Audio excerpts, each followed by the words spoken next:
Welcome to Keep the Hotel Empty. Today we've kept the hotel empty to welcome in one of my oldest, dearest friends, a man who can lip sync with the absolute best of them.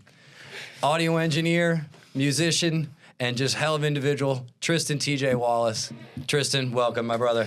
Brother, I'm so happy to be here. Thanks for having me. It's humid down here in Florida. Yeah, it's cool. So we get thirsty. So we're gonna do this. We're gonna do this episode a little bit different. Anybody who's a regular viewer of the show can tell already. I might be on the other side. So we're flipping things up here. We're doing shit a little bit more casual tonight. So in true celebratory form of having an old friend here and kicking off a great conversation, let's cheers a little bit of Slipknot whiskey. Thanks for being here, my friend. Thanks for having me. Pleasure. So, as I touched on, you have vast audio knowledge. And we got our audio knowledge together at Madison Media Institute. Yeah. But I want to press rewind a little bit further. Talk to me about what's going through your head, what life is like when you're sitting in Richland Center, Wisconsin, and you're thinking to yourself, I'm going to go to Madison and I'm going to do audio. What was going through my head when I was in Richland Center thinking I'm going to go to Madison and do audio? I was thinking that I was in a band at the time called Oracle 13, and we wanted to produce a great record. Producing a great record at the time was one of my lifelong goals.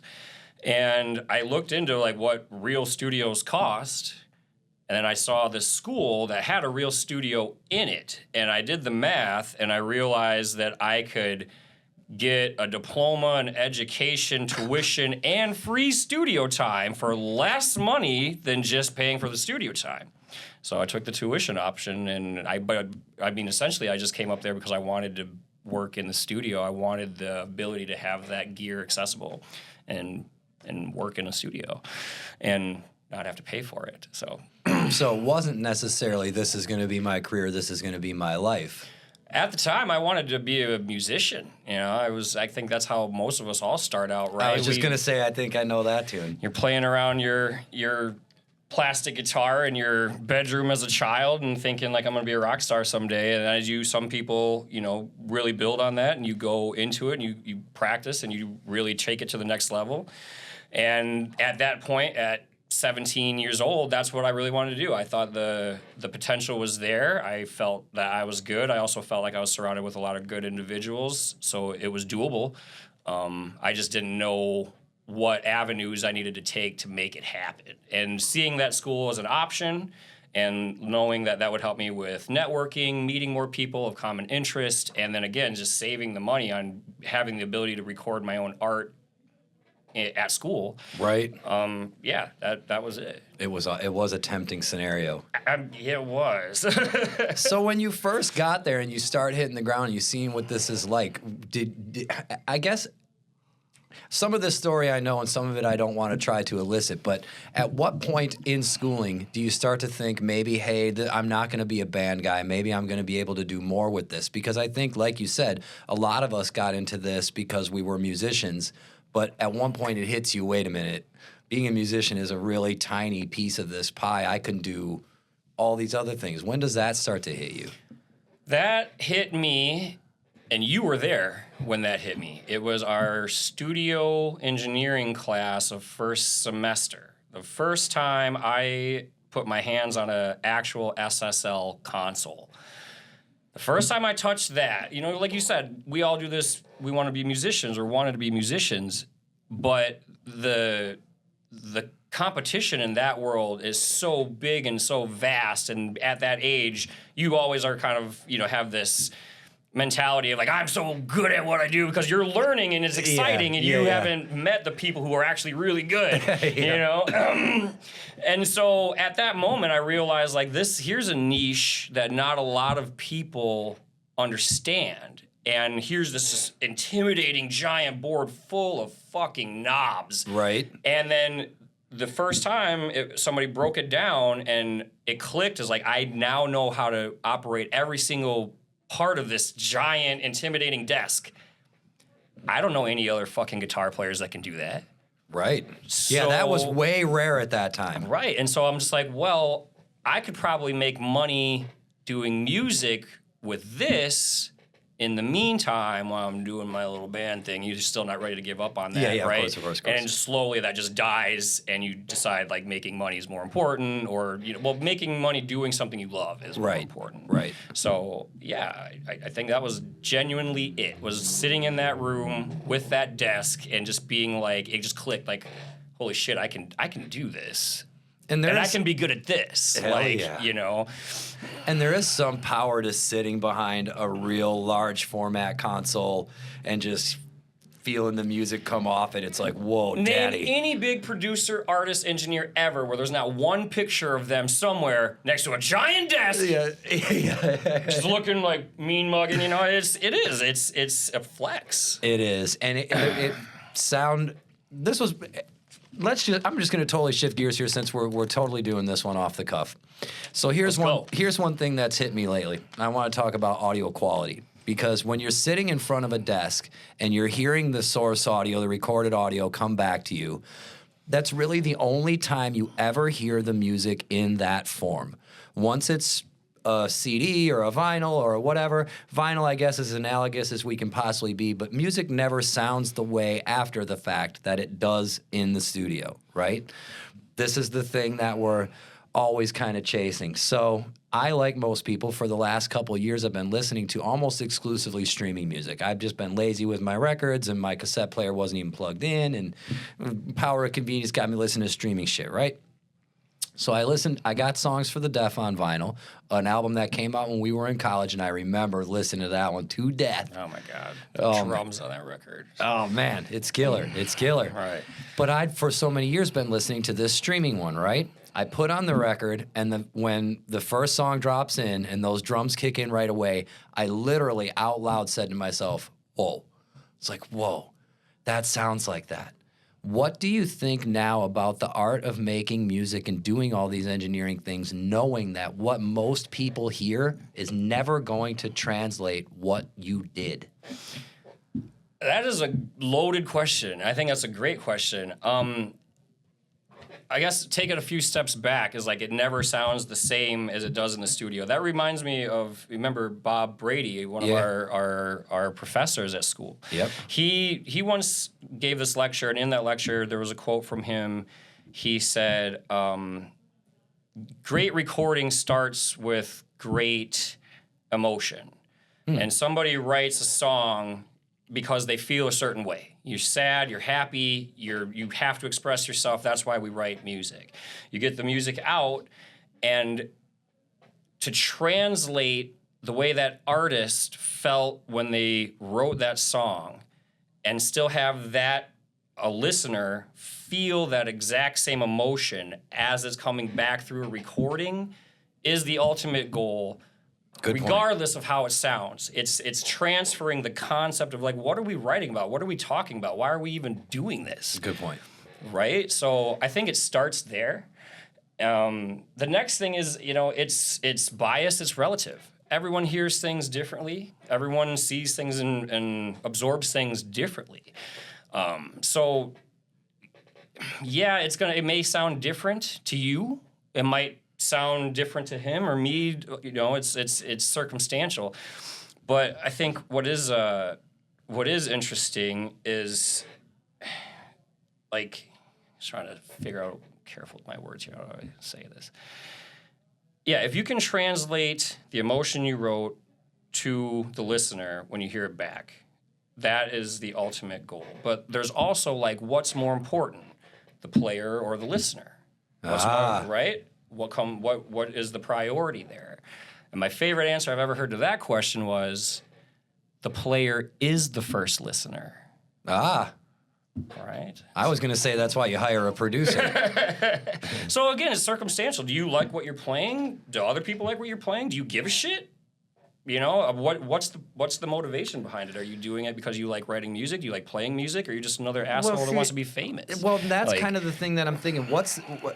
At some point, does the motivation get lost, or is it just a travesty or what, that when you listen to these albums like any modern album, when you listen to it in the studio compared to what eventually comes across in your streaming, so much of what's done in the studio is lost. It's just gone. You can't hear it. That frequency content is gone. The dynamic range is gone.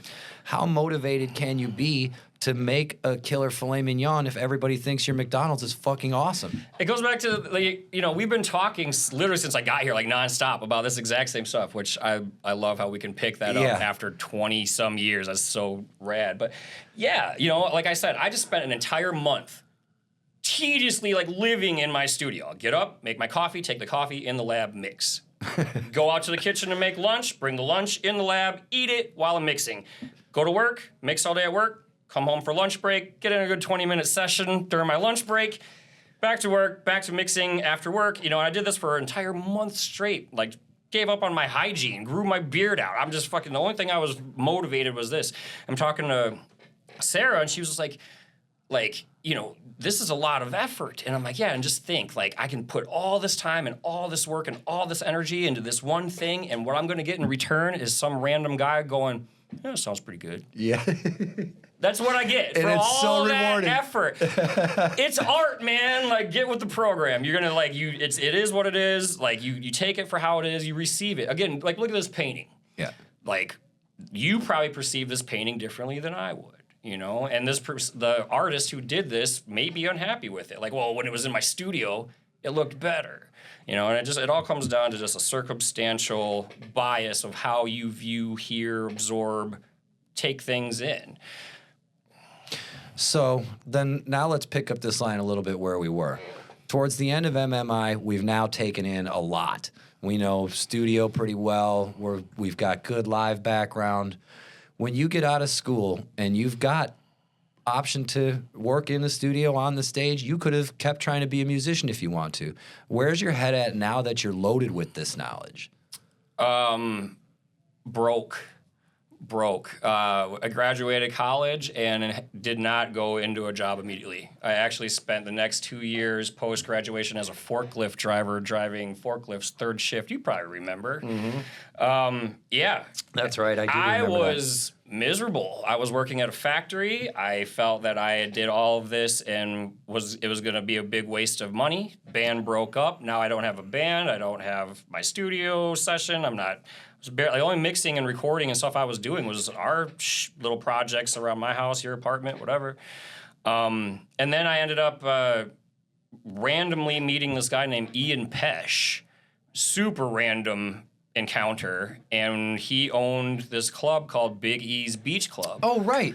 And we were talking, and somehow we got on the conversation of Machine Head was playing there the next weekend. At the time, like, favorite fucking band in the world. Yes. I was like, no way, I'm going. Yeah. Right? So I go, and I get there, and Rob's sick, and they cancel the show.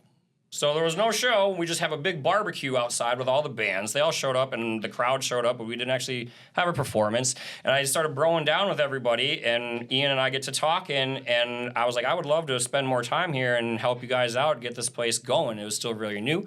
And he hired me there as an audio engineer for $75 a day to work on 3 stages, front of house and monitors on 3 stages for $75 a day, and I was over the moon about it. I'm like, yeah, let's do this. Like, this is the greatest $75 I got a sound ever. guy job. Like, yeah, I'm double broke. Yeah. I'm broke, and I can smell like cigarettes. Right at that time, and booze. Yeah. Oh man, but that job opened a ton of doors for me. With time, like, you know, we negotiated better rates and everything. And that venue was like a mid-size. There was like regionals that played there and all stuff. All kinds of, yeah, basically every show that WJJO Madison brought through, it was in that room. Okay. So, like, all the rock bands, which is kind of what led into my rock band career touring. So right. Who was the first band that you started? Was it Nonpoint you started being with that first? As far as touring? Or no, just working bigger shows in Madison and stuff like that. Yeah, I mean, I started doing like the band camps, the festivals, right. stuff like that, just because I was around the scene so much, and that club was such a big, like, part of the rock scene in Madison. So everyone in the rock scene we'd always end up there, you know, getting overserved and staying way too late and hanging out with bands all the time. And it was a really awesome vibe until it closed. But during the time, yeah, it was just like, mixing and hanging out there all the time.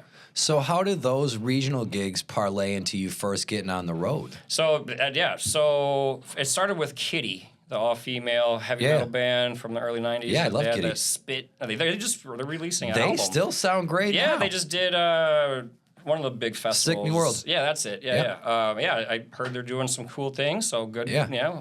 Big ups to them. Yeah, I was just going to say, big ups Kitty. Yeah, fuck yeah. So they came through Biggie's. I mixed them. They didn't have anybody. They came back for Bandcamp. On Bandcamp, I was already mixing like 2 of the other bands.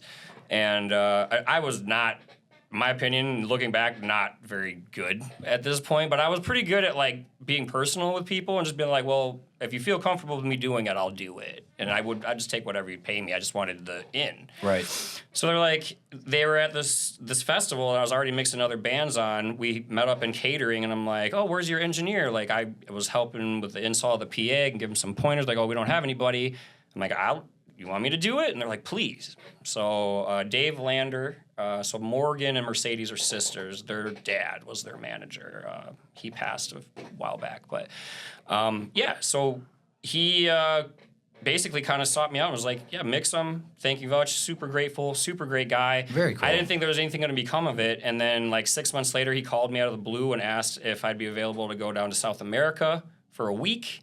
It was like my first like out of the country job and all this crazy shit. And I'm just like, I was so excited, but I was also like just terrified. Like, I don't know if this might be over my head, but I just dove in and did it anyway. And how many shows was that? It was 3 shows, Mexico City, Santiago, Chile, and Sao Paulo, Brazil. Damn. It was a 1-week tour. We started in, we all met in Detroit, flew to Dallas, layover in Dallas to Mexico City, layover in Mexico City to Santiago, stayed in Santiago for a couple days, did a show, flew to Brazil, did a show, back to Santiago, back to Mexico City, finished the tour, did a show in Mexico City, came back. That was my first big, like, major label band. And how old were you at that point? It was 2007. So in my 20s. So we did that. And then I just kept doing more kind of larger acts in festivals and stuff. And a little while later, I got a call from RCA management. I don't remember who was managing TEP at the time, but OTEP's management staff. Jack Ponte was his name. Jack, he was a heavy hitter in the industry. He called me out of the blue and offered me this OTEP tour, and it was like a 6-week bus run around the country. Seemed really great. And this gig parlayed from the Kitty gig? Basically from the Kitty gig, because the word got out that I was kind of versed in mixing female-fronted heavy metal groups. Ah. And so I don't know how my name got thrown in that hat. Somehow it did. I'm really grateful that it did. Right. And then, so again, I was one of these, like, I don't think I'm ready for this. It's over my head. I mean, even the Kitty gig, I came back with a lot of regret. There was, like, one show that was just so much fucking feedback from a bad monitor guy. And at the time, I didn't have the expertise or experience, like, know how to handle it. Right. So I'm just like, it ended up being, like, not the greatest show for them, which I felt horrible about. And so, again, I'm just like, I can't have that happen in the fucking U.S. where I'm living in a tin can with these people. Like, right. You know, I got to, like, step up my game. And OTEP was, you know, that was a lesson. Her and Jay and Scuba and everyone on that camp was like, those guys are all still family. Awesome. Yeah, I love all those guys. Tep and I kind of fall out, but that's a whole other story for another day. But still big respect to all the people in that campus, even her. And but I took the gig, and at first it was really bad. I fucked up a lot, and I got yelled at all the time. My first day off, I booked us a hotel that didn't have laundry. And, you know, this was back in, like, the hazing days, so Evil J, like, shaved my head into a mohawk to be more metal and to kind of, like, remind me to never make that mistake again. And I kept that mohawk for, like, a decade. Nice. Like, it kind of just became a thing. That tour ran, and again, it was very demanding at first. I was trying to just find my place and how to be because now I wasn't just doing audio, I was responsible for being a tour manager. So I had to do all the logistics and clerical heavy lifting on top of still being responsible for a show every night. So it was a lot more responsibility. And I got threatened to be fired so many fucking times, but they never did. And they gave me a chance and kept me on. We finished the tour, and then we actually didn't finish the tour because mid-tour we got an offer to open for Five Finger. Oh, nice. So we cut the rest of the run. Second tour with them was with Five Finger Death Punch, and then that's when I met those guys. And then after that, this similar story just keeps snowballing. So it's just like Five Finger to Manson to all these different bands I met from working from another band, and we'd either be in the same place at the same time, a show, a day off. Like the first time I met Vinnie Paul was on a day off with OTEP. We're all in like Ohio or some random thing, and we get to the hotel and there's another tour bus there, and they're like, "Oh, there was like this other band. You guys know each other?" And like it's separate tours, whatever. But yeah, just like it's just networking, meeting people through random encounters, but also just trying to build a reputation. You know, when you're in that environment, there's not a lot of margin for error. You know, and the more you fuck up, the more word gets around that you fuck up often, and then you don't get hired anymore. So it's really about just like keeping your nose to the work, doing your best mixing, and like we were talking about earlier too, like the customer service portion of this job. That gets overlooked a lot. So I took the word out of my mouth. Yeah, it gets overlooked a lot. You know, like you have to know how to handle these stressful situations, how to handle microaggressive, micromanagey people, because they're on a stage, they're in a performance setting, they're in a scenario where they're anxious and nervous, and their head is not need to be on the production side of it. They're trying to be a performer. So what are some of the things that you think help you be able to manage that better than other people?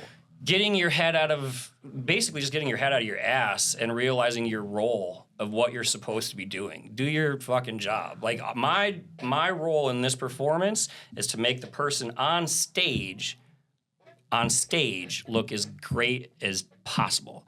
The better that show goes over, the better they look, the better our entire camp looks. Right. It's not about, oh, how great was your mix? It's not about, it's a collective group effort. Right. It's not just the one thing. You get over yourself and you put it in for the greater good of the show and the group, and you find a much better overall product. What helped you develop that mindset? Do you think it's just being a Midwest kid and you grinding and knowing your role as part of just coming up in that world, or was that something you picked up over these experiences? It might be something combination of, it's just it's a growth bias, right? It's just like learning how far being respectful gets you. When you get more flies with honey than whatever, that kind of shit. It's just like, you don't have to like everyone you work with, but if you can keep that professional persona, show up with confidence, show up with explanations, direct answers, and calmness. Like, panic is contagious.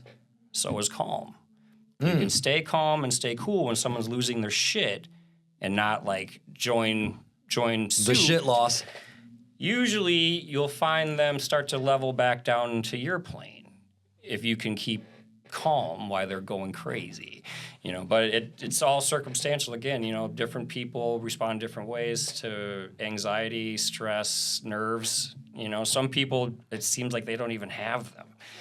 Well, what are some of the unique things that you've had to deal with in the live sound world? Because the thing with you compared to some of the other people I've talked to here, and primarily what I've done in my career in audio, is that you have to deal with everything in real time. You don't get to press pause ever. The show is fucking going. That's what I love about it. Yeah, that's what keeps it interesting. It's like anything can happen, and it does. Yeah. So what are some of the challenges you've faced along that where you've had to hit the ground running because the train is on the tracks? You can't. It's just the show in general is the challenge. That is exactly it. It is the difference between a studio setting. Yeah, there's versatility. You'll bring in different artists, different stuff, but for the same... It's a controlled environment. Typically, yeah, it's a controlled environment. You're in the same room, same day, same console, same gear. There's a repetition to it, which there is with live stuff, but with live stuff, you have to be, like you said, there's no pause. You have to be entirely in the moment. And that's what's so unique, especially in a world of streaming and podcasts and all this. It's like, it is so rare anymore to really see artists performing something unique in real time, that you're forced to absorb it in real time. True. And a lot of these people who are playing live aren't even playing live. There's so many bands or tracks, pre-recording, all this. So again, you're not even getting the experience you're being sold. You're right. You're getting a pre-recorded, prefabricated. You're not getting the live experience. And that, to me, is the most rewarding part of this gig overall. I have no clue what's going to happen at this show. When I have a general idea, I have an outline, I have a show, I have a file, I know what I want to happen. But so a lot of the times it's those unexpected things that make the show really cool. Like all of a sudden, like some random joke will pop out and it just changes the energy. Right. That stuff is why I love doing live sound. You don't get that in a recorded environment. You can, like, when you take it and something's, oh, yeah. awesome! Yeah. Let me play that back 20 times. I was going to say, you get that with 4 dudes in the room, maybe. Yeah, you play that back 20 times, it loses its luster. You know, it's not as exciting anymore. Right. And so that's the difference for me. I enjoy the live element because I enjoy the unexpected. How did you learn to stay calm when shit gets hairy? Or would you say, because I don't know that to be part of your personality. Yeah, a lot of people don't. And I mean that in a self-deprecating where this is one of the things where you and I have bonded. And butted heads. Yeah. You know, again, it's being professional. Pick and choose your battles. I mean, don't get me wrong. I've had bands on stage where I'm like, fuck you. Yeah. I'm not, fuck you. Yeah. Like, it's happened. I'm not proud of it. No one ever wants to be in that scenario where you are that disagreeable with somebody under any circumstances, especially in a professional work environment, in an artistic scenario. It's just inappropriate and it's uncalled for. Yeah. So you keep that shit in mind, and again, you keep things, nerves, anxiety, pressure. Look at the overall picture of what the other person who's pissing you off is going through in the moment. Empathy. It's a hard trait to practice, but it can be done. And you try to practice some sense of professional empathy. You know, just like and coming as an artist to begin with, you can relate. Like, I know what it's like to sit on stage and have a microphone fuck up or something go wrong. It's infuriating. It makes you look. It's embarrassing. This is why Nine Inch Nails broke all of their gear that misbehaved on stage, because it made them look like asses. Right. It misbehaved, it must be punished. Right. It's a natural instinct. Yeah, I mean, you can't, are you actually fixing something if you don't lose your shit a little bit? Like, where's my gun? Oh, there it is. Yeah. There, now it's fixed. Thank you for sticking with us. We hope you're enjoying the episode. We'd like to take this opportunity to give a shout out to our #1 supporter, Tweed Suit Shop. Hey guys, I'm Donald with Tweeds. If you're ever in the market for a custom suit, tuxedo, sport coat, whatever it might be, we'd love the opportunity for you to come in, we'll take all your measurements, we'll make sure we get you the perfect fit and the perfect look. We'd love to see you at one of our locations. So remember, if you want to give yourself fresh like this, tip to tail, see Tweeds at one of their locations in Sarasota, St. Pete, or Tampa. Please enjoy the rest of the episode. Right. Shit, that's the facts. Yeah, well, and that becomes so much a big part of your job too, is troubleshooting. Sure. You know what I mean? Yeah. So talk to me a little bit about how live sound, the touring, the tin can life, even as you start to ratchet up and do bigger artists and better venues and rah. What are the feelings starting to be like when you're like, man, I don't know if I want to do this forever? Oh, I don't have those feelings at all. No, well, I mean, you don't tour anymore. I don't tour anymore because I really enjoy my bathroom and my bed. Yeah, exactly. Yeah, so that's really it. Like, I do miss the road. I'm not gonna lie. I miss my friends. I miss the random city shit. It's exciting. It's fun. I understand the appeal. I know why all these young people and young engineers we gotta get on the road. Like, that's like some echelon of success or something. For sure. I don't look at it that way anymore. I did at one point and I got over it. You know, I found I enjoy the stability. I don't want to be a 65-year-old, gray-haired, limping, screwed up joint, no health insurance roadie on a club tour someday. Right. I'm looking at the end game. I want my life in order. I don't want to, it's stability overall. And you're not going to get stability following around some band sleeping in Walmart parking lots in a van. Right. You know, it comes with, like, again, like we were discussing off camera, setting these boundaries and knowing what you're willing and not willing to do for a paycheck anymore. And like, I just got sick of being away from my family. Being on the road for so long, it really screwed up my family life. And then I also got just tired of just being away from home. It was exhausting, you know? And I always felt like I was missing out on so much stuff with my family, my friends. You know, it's just like working all the time is one thing, but working all the time on the road for me was a different thing. It's a total different thing. I could tell it was really affecting my mental health, and it was time to stop. I still have offers often. I think I'm going to do a small run over to Europe for like 2 weeks at the end of August with El Nino. Nice. Yeah, it's actually still TBD, but it's not something I pursue anymore. I'm very happy with my position, and I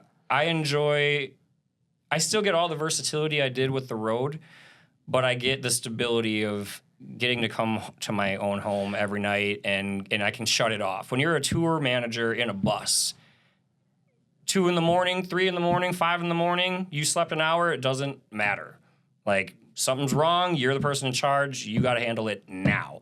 So that means for 6 to 8 weeks straight, 8 because you got a week before and a week after wrap up, you are 100% on 100% of the time. It's exhausting. I got to a point where I was doing too much, and I just didn't want to do it anymore. So I guess what I'm curious about then is what I'm trying to drill at is what's going through your head when you're inevitably realizing this and you do love it, but you know this ain't the ticket for life. It was, I think for me, it was the family thing. Cirque was hard. Cirque was an awesome show, and that was like the accommodations were great. So you weren't, sleeping in Walmart parking lots or any bullshit like that. Yeah, I was going to say that had to you be. were in nice hotels and flying everywhere and stuff like that. But that's when I noticed the difference. It was like I still felt the same way without the grind. I'm in this lavish situation, flying everywhere, doing all this stuff, but I'm missing like birthdays and holidays and Christmas, New Year's, Thanksgiving, important dates for people. And, at first you get the gig and everyone's like, you gotta go, you gotta take this opportunity, do it, you'll be dumb if you don't. And then like 3 years into it, they're like, well, why aren't you ever around anymore? And so, people's opinions change with time, and mine did as well. So what was the last tour you did? The last tour I did was with Suicide Silence in 2017. Would be the last full tour I would consider a tour. It was, it was Suicide Silence, Prison, and Upon a Burning Body. Fuck, I love that band. And those guys. That was the most debaucherous tour of my career. Prison, the band Prison from Florida? Yeah. Dude, one of my good friends is their drummer. Oh, yeah. Say hi for me. Shout out Brandon Thrift. Hey, what's up, guys? Yeah, he's drumming with Prison right now. Yeah, that's what's up. Yeah, those guys are awesome, too. So super sweet Very cool guys. Yeah, really great Small-ass world, holy shit. I mean, that's the entertainment industry in general. It really is. Like, everyone knows everybody. Again, like back to the snowball to get different bands and different gigs thing. It's just, after a little while, especially in the heavy metal community, it's not a big community. A lot of people just keep it tightly knit, and everyone knows everybody, especially if you're any good. Well, and that's actually one of the ways you and I got to know each other being into heavy music. And this is one thing I wanted to ask you about, so we can detour because we're just all over the shop tonight. Hey, I'm on the right side of the table. Yeah, exactly. I'm on the, it's Twilight Zone. I can do whatever the hell I want on this side of the table. Oh, man. It's like no time ever passed every No. time I see you, and I love that. That's amazing, friends, and I'm grateful for that. So I very much remember listening to the Live 101 Proof Pantera with you. Ted Jensen mastered that. Really? Yeah. Nice. And I remember, I remember liking Pantera more listening to it with you because I was like loving the Pantera the way you were loving it. What's it like when you meet Vinnie Paul? What does 17, 18, 19-year-old TJ say to himself when you're fucking at the barbecue with Vinnie Paul? Well, first of all, like the first time I met him, we were all so fucking drunk. There was like it was like talking to you. it was not what you would expect at all. I didn't really get the star. He was not that kind of person that ever made you feel starstruck. He was the type of person that made you feel like you wanted to hug him. Nice. Like, all the time. You know, Vince was the fucking coolest. And I mean, I didn't know him as well as, I mean, obviously everyone loved the guy, but yeah, I mean, the first time I'm like hanging out with him, I was freaking out inside. Like my inner 12-year-old was like, "Holy shit!" That's what I'm saying. know? Do you feel Yeah. like you've made it at this point? Do you feel like you've won the World Series or some shit at this point? Because I can't imagine we're sitting in your living room listening to that if I would have said to you, "Yo, dog, you're gonna be barbecuing with Vinny in like 10 years or so." I know exactly the barbecue you're talking. That was on my birthday. Yeah, I know. Carolina Rebellion. That was my birthday, and that was the funnest day. We all we did was cook for the whole festival all day long. He did that. Like, he would just he'd buy shit tons of groceries and just feed everybody. He was so generous and caring, and I knew immediately, like, I wanted to be like this guy. You know, like, this is the kind of person I want to be around. This is the kind of energy I want to project to other people, is like this caring person, you know, yeah. but like also strong, confident Pantera. Yeah. But I love you, you know? Like, Yeah. I think that's like to me, it's like the perfect combination of a person. Hell yeah. So you got to get all these examples personally and professionally. That's invaluable. So when you get to the time where you're going to come off the road and you want to get back to being in Wisconsin, being with the family, being able to be there for birthdays and Christmas and shit, you didn't, I guess for those that don't know, you're with the symphony now if you didn't catch it at the beginning, but you didn't go right from metal bands to symphony, correct? Yeah, I did. You did? Yeah. In fact, it was literally just like that. It was 2017. Yep, 2017 December. So the tour, Suicide Silence tour, ran through over Thanksgiving. So it was through November, and it ended on, I want to say, December 17th. I think that's Mark's birthday. It ended in LA, I think, on the 17th, and my first symphony gig was on the 19th. Jesus Christ. Yeah, I flew home from Hollywood the morning of the 18th. And the symphony show was on the 18th. I actually went to it with my luggage from the road after being on a heavy metal, alcohol, drug and fueled in crazy madness ride to Camarina Barada the next day. Okay, so when you mix that for a symphony, then had you had any experience doing that at all before, or this was another one of those I might be over my head, but fuck it, let's go? Yeah, at that point, you know, large consoles and a million mics were not intimidating to me at all anymore. Like, I'd mixed some symphony stuff prior to that, and stepping into that role, it wasn't immediately mixing. A lot of it was kind of the clerical management portion of it. So I was initially hired on as the technical manager. And was this a union thing? So I am part of the Local 18 Wisconsin IOTC Stagehands Labor Union. That's how I was introduced to the folks at the Symphony. The stage manager at the Symphony, Amy, at the time, is also an IA card-holding member. Okay. And she kind of encouraged me to come in. So yes and no. It's a handshake agreement between the Symphony and the union, but we use all union labor, union rates, union bylaws, breaks. Gotcha. We treat them as union employees with all the correct benefits, but without all the Bureaucracy. correct. Cool. Yeah. So it's a really good balance, I think. So you came into the symphony through the union or independently? Independently. Okay.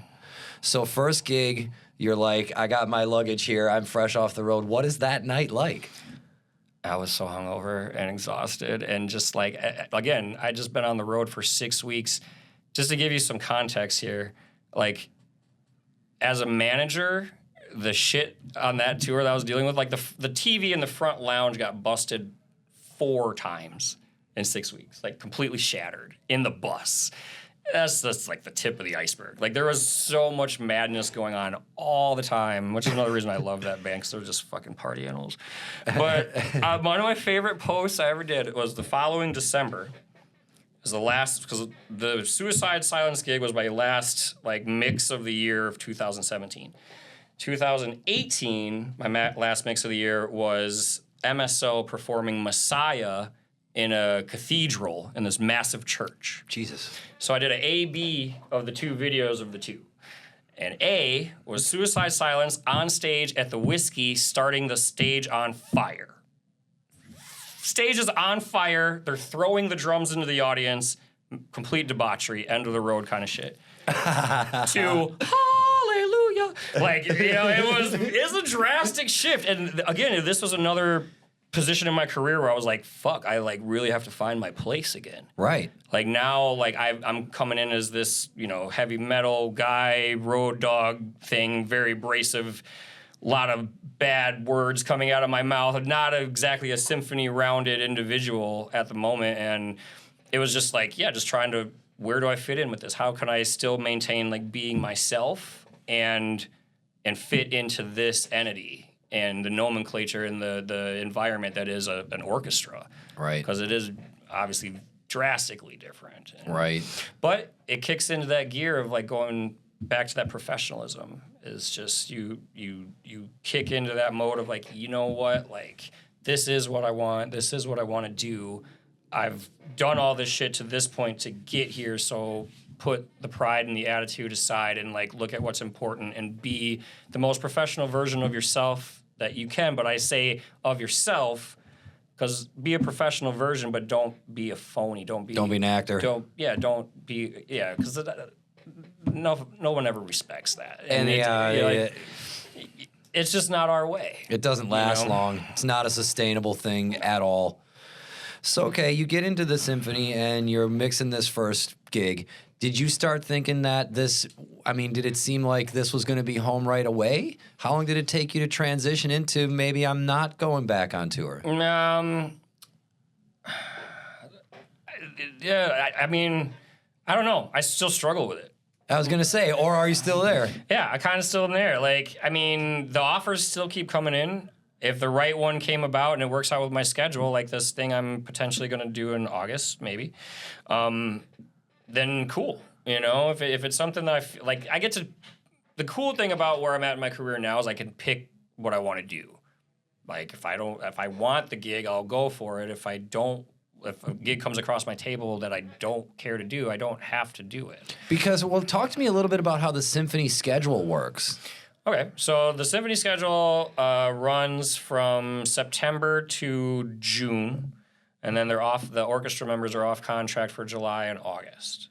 Okay. So usually during that time, the symphony hall is dark. We're not doing orchestral performances.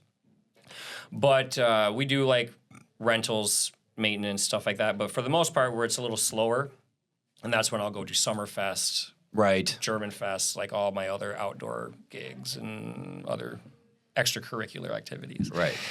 It's like being a teacher, kind of. Kind of, yeah. I mean, you don't get the summers off, but they are slower. Right. So, well, on the orchestra world, right, which I somehow translate to let's just make that as busy as possible with so much other shit. Yeah, well, it's why like, I got free time. Let's do everything. Yeah, I don't know why I always do this to myself. I think it's just a character flaw, dude, you know? yeah, it's just like I idle hands, right? I got to stay busy. So if I see a gap in the schedule, I gotta fill it with something. So, well, you brought up Summerfest. I'd love to ask you a little bit about that. Sure. Summerfest is the biggest music festival in the world, for people that don't know that.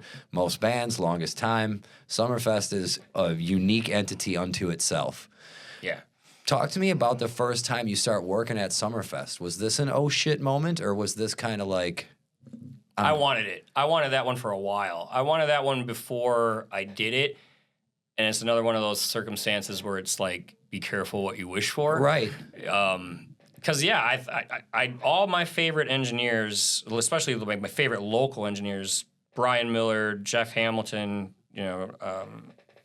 people of that nature, all these guys they ran these big stages, and I admired them for that, and I wanted to do that. And so I was doing any kind of like, hey, I'll take side gigs, small stages, pushing in and outs in the arenas for whatever I can get my foot in the door to get in this festival. Right. Brian Miller has always been a tremendous support system for me, and he basically helped me get into the union and on a stage. Very cool. And yeah, he looked after me. Shout out to those that don't gatekeep. Yes, big time. I mean, I think it's important because it comes back around. Right. You know, those people that you help you most of the time.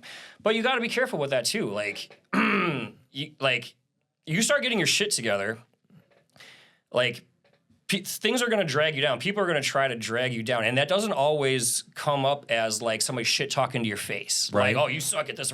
It doesn't always expose itself like that. Sometimes it's somebody motivating you to do something that's not in your best benefit. Right. Or somebody trying to talk you out of something that is. Right. Right? And often these people come as friends and people that you are really close to, and you don't realize you're just trying to bounce ideas off of somebody who's not looking out for what is best for you. Right. And so you really got to watch out for that kind of shit. And So once you start doing Summerfest, are you doing like, you start with the side gigs and the smaller stages? Are you doing like monitor desks, stuff like that? my first 2 years of Summerfest, I was doing a kids stage. Oh, nice. Yeah, so I loved it because I had the best hours on the ground.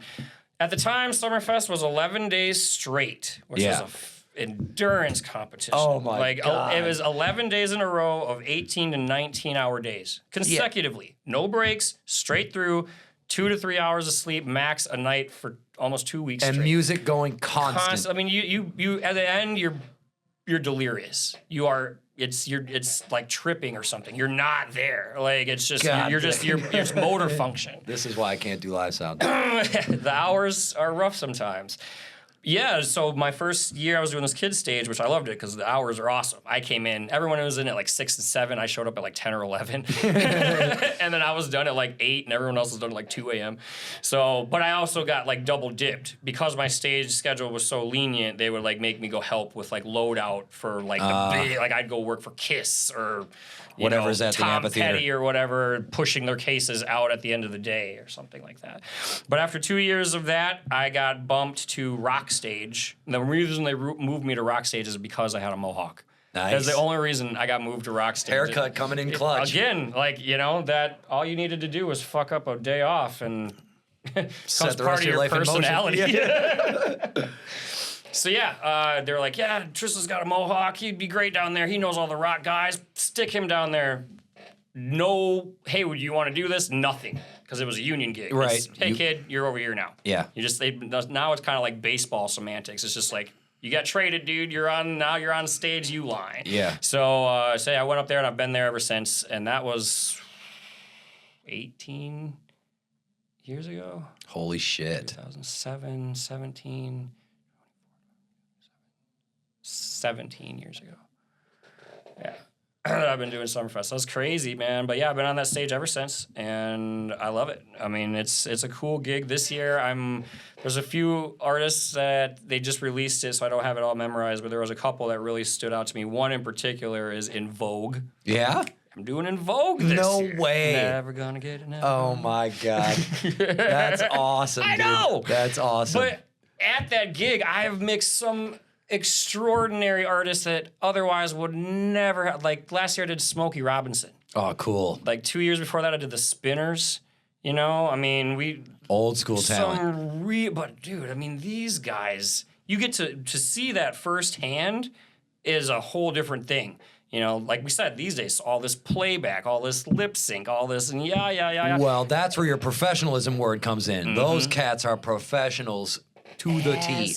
Hell, To man. the T. And so smooth doing it too. Like there's little jumpsuits and spin moves, all of it. I love that stuff. And Motown has got a special place. I was going to say, I think for generations to come, we'll have stuff to learn from that era, that tree. I think we should. I mean, that's where it started. So at Summerfest, you get to mix outside. It's a beautiful grounds. It's summer in Wisconsin. Looking forward to that. It's pretty. It's great. But when you're mixing on your home turf, it's in a beautiful symphony room. Yep. Talk to me a little about what that room was like when you started, and then the transition that happened there with the construction and some of the roles you played in that. I don't know if you have the ability, like, when you guys edit this or going back to, like, insert stuff. I think we're going to have to for this one. I can send you some really cool shots of what that looked like when it was just before it was even a construction site, when it was just a vacant, abandoned old theater, super creepy.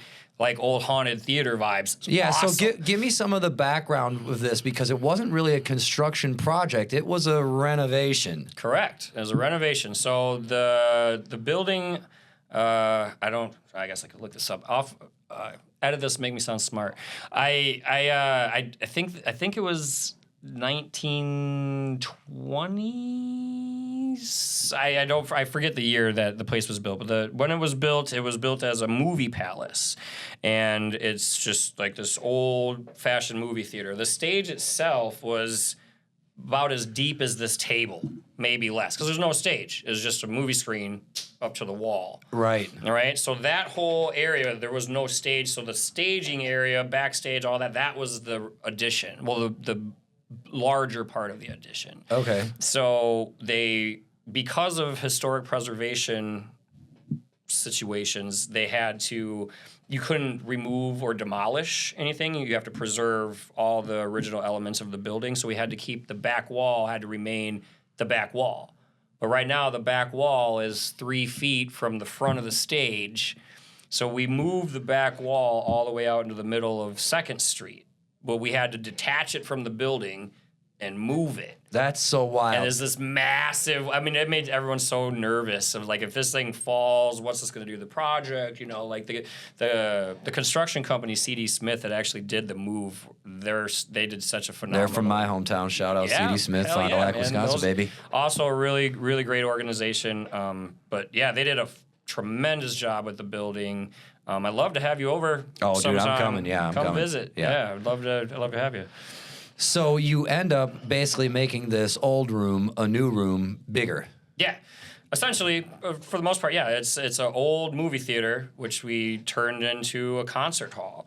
They brought in Paul Scarborough, one of the world's most renowned acousticians. We worked closely with him about just tuning and designing the space to be able to accommodate an orchestra and sound as good as possible. And I'm thrilled with how that room sounds. I mean, again, I'm in there so often. It's like we said earlier, it's like living next to the ocean or something.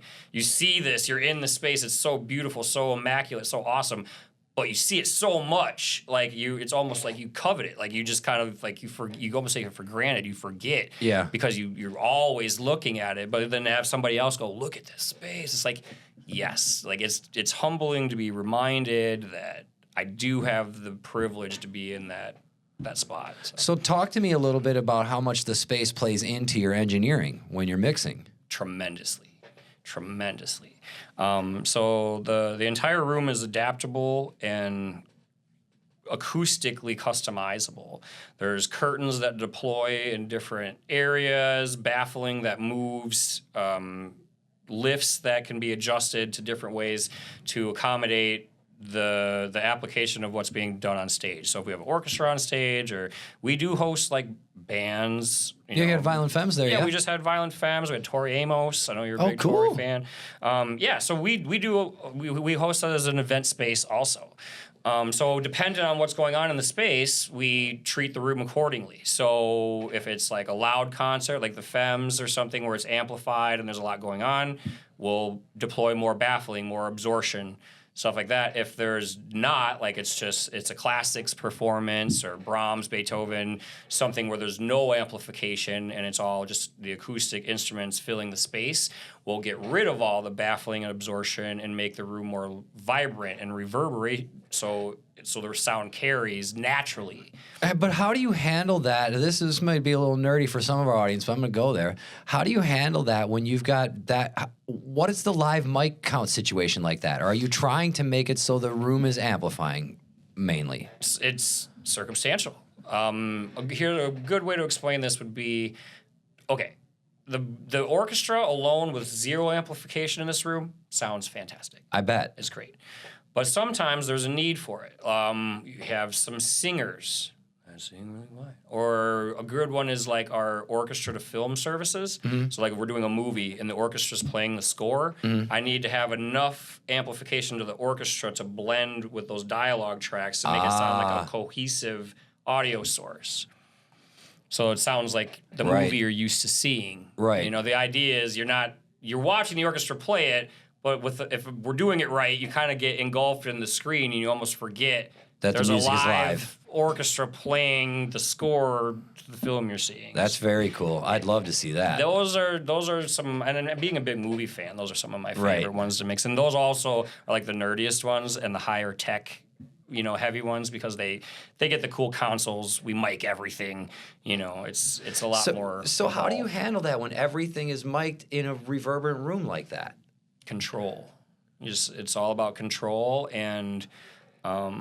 Just knowing the room, and we were discussing again off camera before subtractive mixing.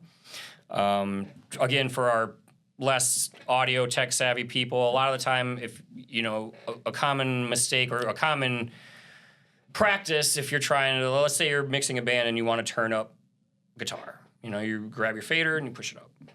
In this circumstance, if I want something like that and I have 98 other mics on stage, Literally. it's gonna screw up my mix. Literally 98 mics, though. Sometimes it's more. I think our largest count to date in the room, probably somewhere around 180 on stage at once. But it's just about control. It's about, think of it like looking at the SSL for the first time. Right. Right, you got all these knobs and all this stuff, but if you can simplify it down to one row, one section within each, right? You learn how to control it and to see the massive entity as smaller components, and then just learn how to control those components.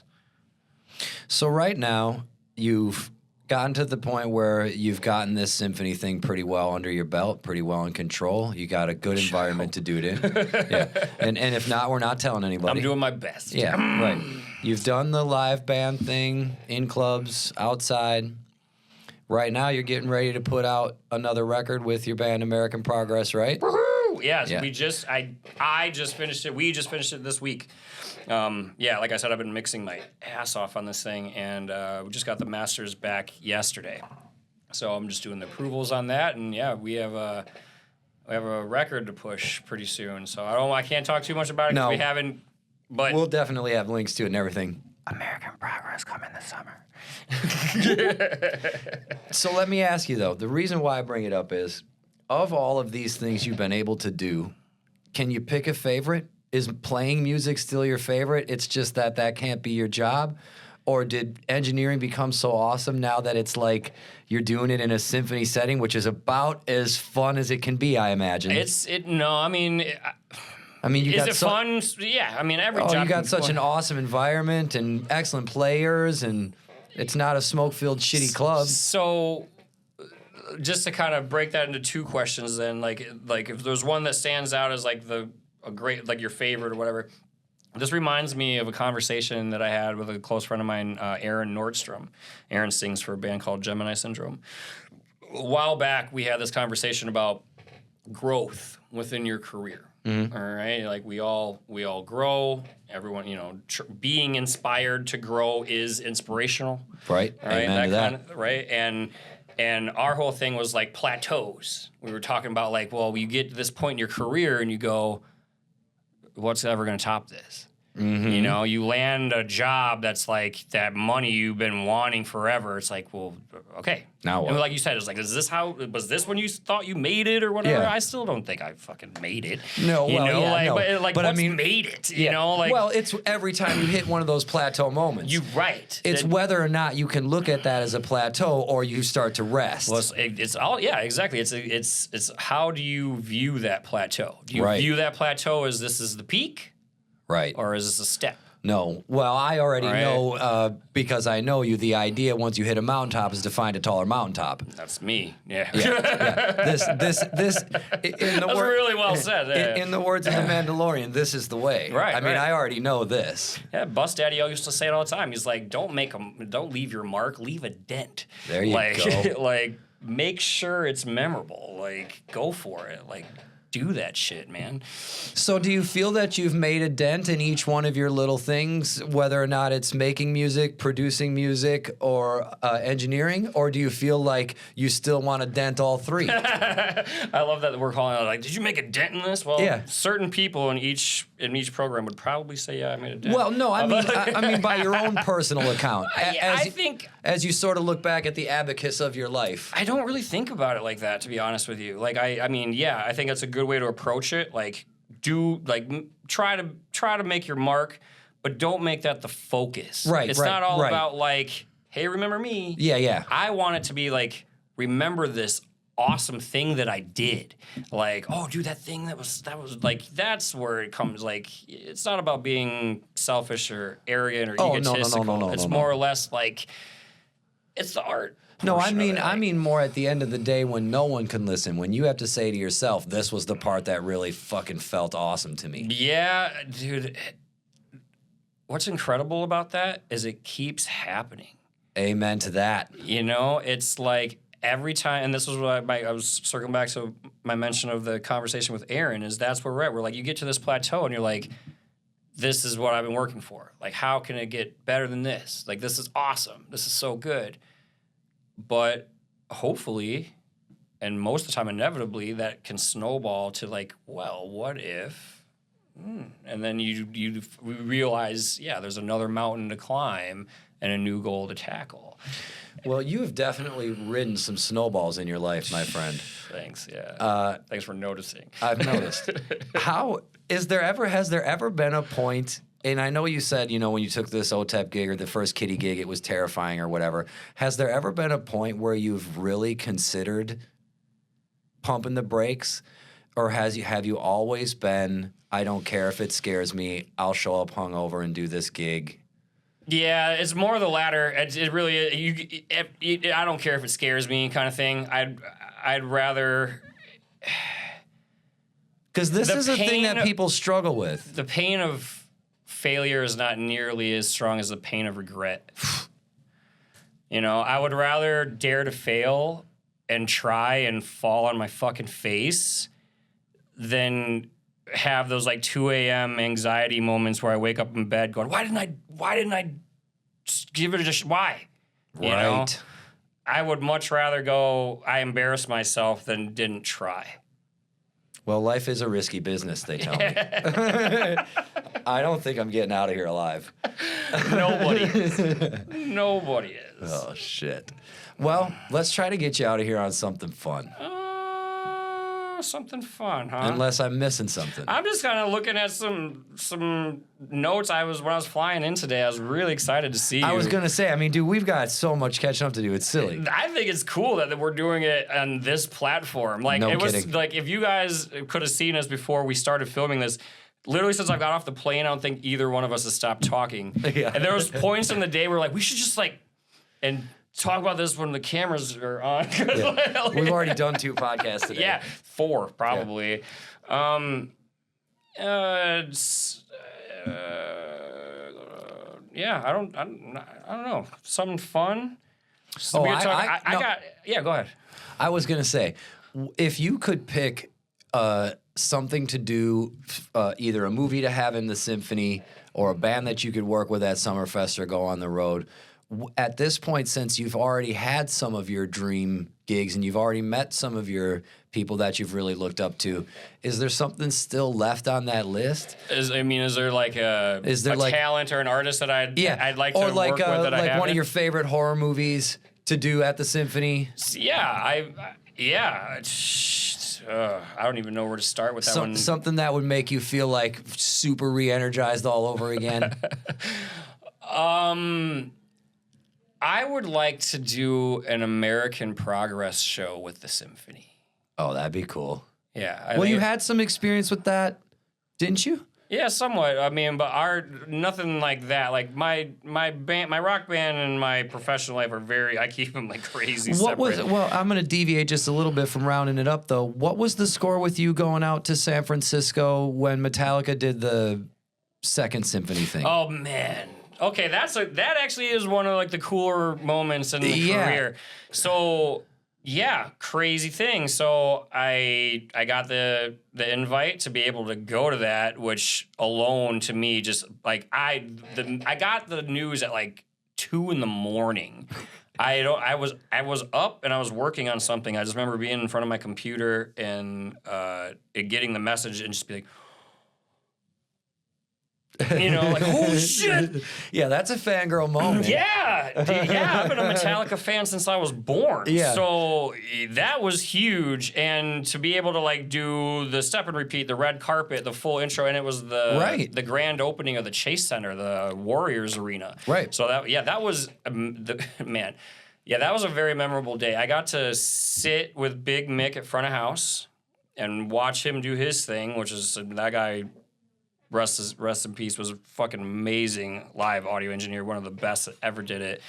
And then I got to sit with Cliff Burton's dad and drink a beer with him. God damn. That was one of the most memorable nights of my life, to be honest with you. It was really cool. And then, it was just what led to it all being out there was just, working with the symphony.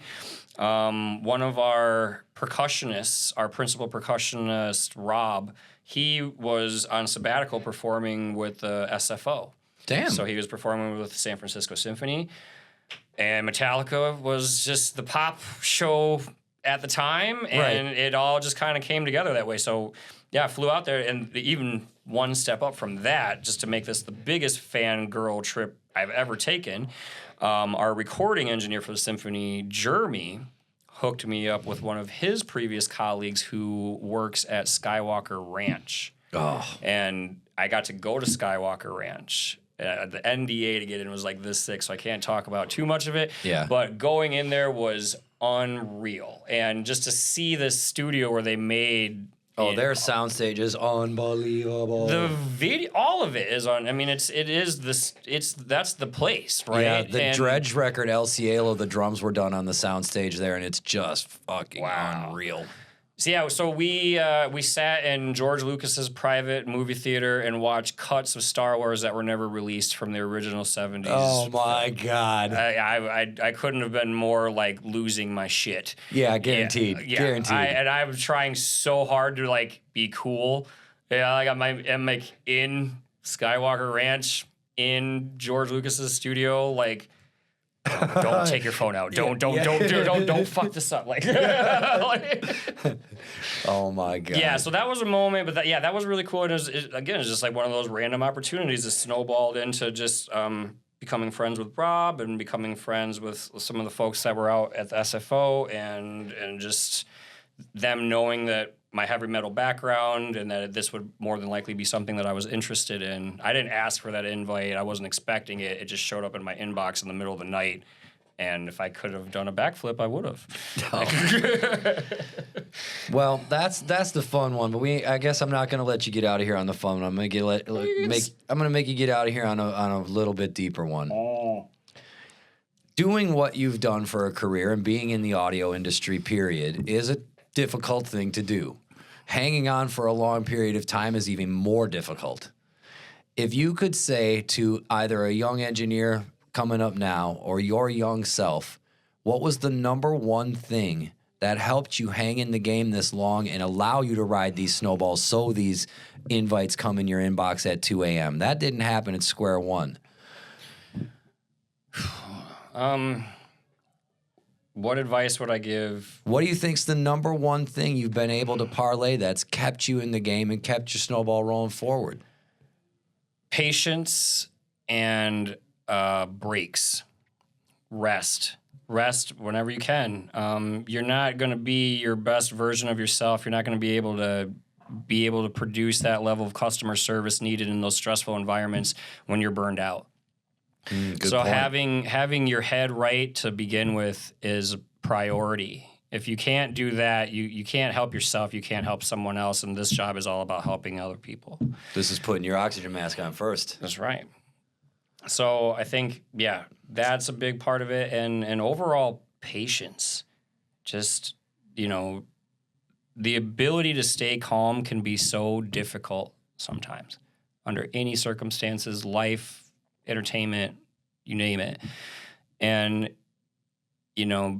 being calm produces a sense of clarity that helps you focus. And when you're in a situation where you're trying to help someone calm down, help someone build up their courage to go on stage, or alleviate a technical problem that's very difficult that you need to resolve in a very timely, stressful manner. Right. Keeping your cool and keeping yourself composed is crucial. And if you can manage to do that, you usually will be able to produce solid, very productive results. And relationships. And relationships, because it's, people respect your ability to step outside of the situation and try to be professionally empathetic and meet at that level. And just, calm is contagious. That's super valuable. Well, brother, I'm so glad we got to do this. Thank you so much. Thanks for having me. Ah, man, thanks for sharing. Oh. We're going to do this again. And you want to know what? Maybe what we're going to do, maybe we'll get this on camera so that I have to hold to this. Oh. Maybe what we're going to do is I'll take a field trip up to you, and we'll do a little talk and a little walk through the symphony. I would love that. In fact, I was going to suggest the exact same thing. If you have a remote system, Oh, for sure. I'll find us a really pretty location to do our sequel. Yeah, I would love to do that. I would love that too. I just love hanging out with you anytime we get a chance. Man. So let's do this. Let's try to make it a more common occurrence. All right, brother. Next time on your turf. Love you, my friend. Come here. Love you, man. Love you too.